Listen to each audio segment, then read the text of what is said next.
जय हिंद दोस्तों, आपके अपने YouTube चैनल रेलवे क्लासेस के ऑफिशियल चैनल में आपका स्वागत है। मैं दिलीप राठौर आपके लिए एक ऐसी सीरीज स्टार्ट करने वाला हूं जो आपकी हर परीक्षा, खासकर जो एनटीपीसी की जो अंडर ग्रेजुएट वालों की एग्जाम हो रही है उनके लिए, और जो अंडर ग्रेजुएट वाले की जिनकी एग्जाम होने वाली उनके लिए यह क्लासेस बहुत ही महत्वपूर्ण होने वाली है। तो इन सभी क्लासेस को, इस सभी सीरीज को कंटिन्यू देखना आप, ताकि आपका अगर जीके में क्वेश्चन बनता है तो इन्हीं क्लास से आपका क्वेश्चन बनेगा। ठीक है, तो ये जो पैटर्न लिया है हमने, जो ग्रेजुएट वाली एग्जाम हो रही है, ग्रेजुएशन वाली आरआरबी एनटीपीसी की, उसके अकॉर्डिंग इनका पेपर लिया है, उनका लेवल लिया है। तो आइए शुरू करते हैं। सबसे पहला हमारा क्वेश्चन क्या, भारतीय संविधान में कुल कितने अनुच्छेद है? भारतीय संविधान की बात करें, भारतीय संविधान में टोटल 395 अनुच्छेद। कितने भाई? 395। भारतीय संविधान में टोटल 395 अनुच्छेद है। ठीक है, कितने? 395 अनुच्छेद है टोटल भारतीय संविधान में। इसमें कोई समस्या आपको? भारतीय संविधान में 395 अनुच्छेद है। अगर बात करें अपन भाग की, मूल संविधान, एक तो मूल संविधान की चीजें आपको याद रखना, क्या? एक मूल संविधान की और एक वर्तमान संविधान की। वर्तमान संविधान की कुछ चीजें याद रखनी है और कुछ आपको मूल संविधान की चीजें याद रखनी चाहिए, ताकि आपका अगर इन सभी से क्वेश्चन बनता है तो आपका क्वेश्चन गलत ना हो। ठीक है, तो मूल संविधान की अगर बात करें, मूल संविधान में आपकी 8 अनुसूची थी। कितनी अनुसूची थी? मूल संविधान में 8 अनुसूची आपकी होने वाली। लेकिन वर्तमान में कितनी अनुसूची? वर्तमान में अगर बात करें तो वर्तमान में आपकी 12 अनुसूची होने वाली। ठीक है, 8 मूल संविधान में, वर्तमान में 12 अनुसूची। अगर भाग की बात करें तो वर्तमान मूल संविधान में 22 भाग थे। कितने? 22 भाग। वर्तमान में भी 22 भाग है, लेकिन कभी कभी 25 भाग। आपका 25 भाग करेक्ट हो सकता है अगर 22 ऑप्शन में ना दिया हो। 22 और 25 अगर दोनों दिया हो तो 25 आपका करेक्ट हो। अगर 25 नहीं दिया हो तो 22 आपका करेक्ट होगा मूल अभी वर्तमान संविधान की अगर बात करें, क्योंकि ऐसे तो इसमें चेंज नहीं हुआ है, लेकिन सब क्लोज को मिलाकर हमारे 25 हो जाते हैं। ठीक है, तो ये दोनों चीजें आपको याद रखनी है। अगला देखते हैं। अगला क्या है? संविधान सभा का स्थायी अध्यक्ष कौन है? तो संविधान सभा का जो स्थायी अध्यक्ष है वो कौन है? तो संविधान सभा के स्थायी अध्यक्ष की बात करें तो डॉक्टर राजेंद्र प्रसाद। कौन? ये वही व्यक्ति है, डॉक्टर राजेंद्र प्रसाद, जो भारत के पहले राष्ट्रपति थे। इसके अलावा क्या, ये जो राष्ट्रपति पहले स्थायी अध्यक्ष भी यही होने वाले हैं। डॉक्टर भीमराव अंबेडकर, भारत के पहले कानून मंत्री, एनी इलेक्शन कास्ट है, इन्हीं के वो के 14 अप्रैल को इनका जन्म हुआ। अगर जवाहरलाल नेहरू की बात करें तो जवाहरलाल नेहरू कौन है भाई? भारत के पहले प्रधानमंत्री। कौन? भारत के पहले प्रधानमंत्री। BN राय, संवैधानिक सलाहकार, यही आपके होने वाले हैं। नेक्स्ट, तो अगला क्या, भारतीय संविधान में धन विधेयक मनी बिल पर अंतिम निर्णय कौन लेता है? तो जो धन विधेयक है, मनी बिल है, उस पर अंतिम निर्णय कौन लेता है? तो यह वही व्यक्ति है जो लोकसभा का जो लोकसभा की कमान इसी के हाथ में होती। ये कौन व्यक्ति है? तो लोकसभा का अध्यक्ष, लोकसभा अध्यक्ष होता है, जो धन विधेयक पर अपना निर्णय देता है। और लोग जो धन विधेयक है वो हमेशा कहाँ पेश होता है? तो धन विधेयक आपका हमेशा लोकसभा में पेश होता है। ये भी आपको याद रखना है, लोकसभा में ही धन विधेयक आपका पेश होता है। ठीक है, तो ये चीजें आपको याद रखनी है। राज्यसभा का अध्यक्ष कौन होता है? तो राज्यसभा का अध्यक्ष वही व्यक्ति होता है जो भारत का उपराष्ट्रपति होता है। वर्तमान में उपराष्ट्रपति कौन है? जगदीप धनखड़ जी होना। राष्ट्रपति की बात करें तो राष्ट्रपति भारत के द्रौपदी मुर्मू। प्रधानमंत्री कौन होने वाले है? तो प्रधानमंत्री कौन है? नरेंद्र मोदी प्रधानमंत्री होने वाले। अगला क्वेश्चन भाई, अगला, संविधान की 8वीं अनुसूची में वर्तमान में कितनी भाषा? तो ये एक और महत्वपूर्ण क्वेश्चन आ चुका है। तो संविधान की जो 8वीं अनुसूची, कौन सी 8वीं अनुसूची की अगर बात करें तो ये किससे संबंधित होने वाली?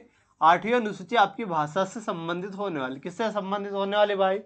8वीं अनुसूची आपकी भाषा से संबंधित होने वाली।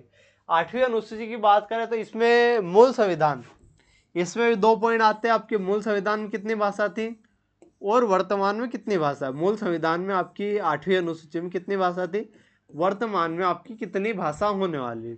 मूल संविधान में आपकी 14 होने वाली, वर्तमान में 22 होने वाली। ठीक है, तो ये फैक्ट आपको, तो इसमें क्या पूछा है, वर्तमान में कितनी भाषा, तो वर्तमान में आपकी 22 भाषा होने वाली।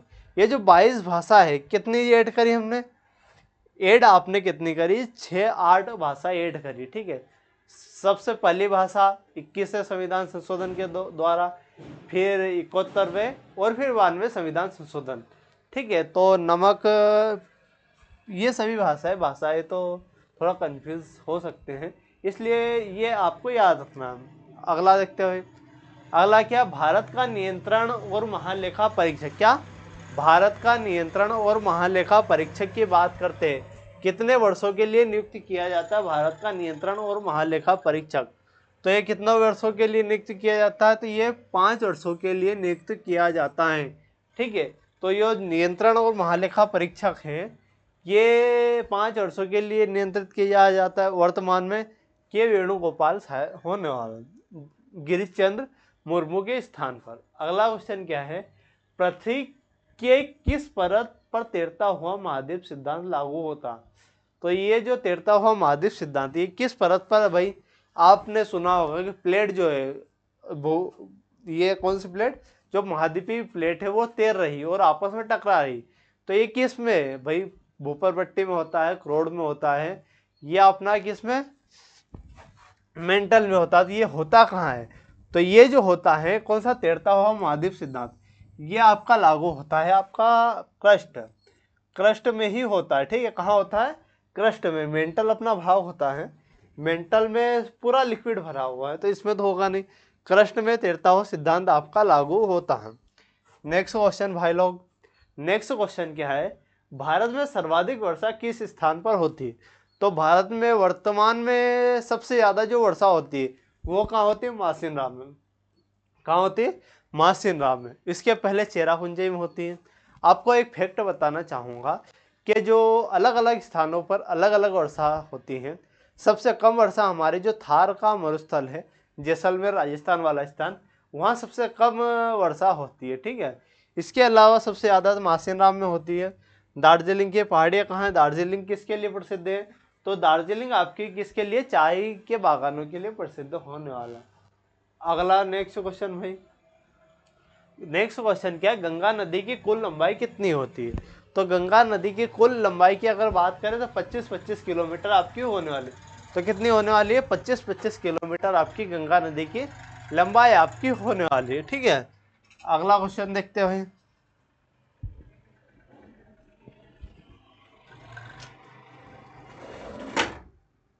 ठीक है, अगला क्वेश्चन क्या है आपका, सबसे लंबी पर्वत श्रृंखला कौन सी है, तो सबसे लंबी पर्वत श्रृंखला के बारे में पूछ रहा है। तो सबसे लंबी पर्वत श्रृंखला के बारे में अगर पूछता है, सबसे क्या पूछता है, लंबी, तो आपको 2 फैक्ट बताने वाला हूँ। 2 फैक्ट इतने शानदार होने वाले हैं कि आपका क्वेश्चन गलत नहीं होगा। यहाँ कुछ बच्चे क्या करेंगे कि भाई भारत सबसे लंबी पर्वत श्रृंखला, भाई हिमालय लगा देंगे। हिमालय ही, ज़्यादातर बच्चे तो हिमालय ही लगाने वाले हैं इसका क्वेश्चन, लेकिन इसका आंसर क्या होने वाला है, इंडीज। क्या होने वाला है, इंडीज। सबसे लंबी लंबाई की अगर बात करें, जैसे ये लंबाई में पर्वत श्रृंखला की अगर बात कर रहा है, तो ये आपकी क्या होने वाली, ये इंडीज होने लंबाई में। लेकिन अगर ऊंचाई की बात करता, ऊंचाई सबसे ज़्यादा ऊंचाई वाली, तो सबसे ज़्यादा ऊंचाई वाली कौन सी होने वाली, सबसे ज़्यादा ऊंचाई वाली हिमालय होने वाली। लेकिन लंबाई की अगर बात करें तो इंडीज होने वाली। इंडीज जो पर्वत श्रृंखला है, यह कहाँ होने वाली है आपकी, तो ये जो दक्षिण अमेरिका में, ब्राजील, पूरे मतलब दक्षिण अमेरिका जो है, लगभग सभी देशों में यह फैली हुई है। ठीक है, उत्तर से दक्षिण पूरे में। रॉकी कहाँ होने वाली, रॉकी अमेरिका में होने वाली।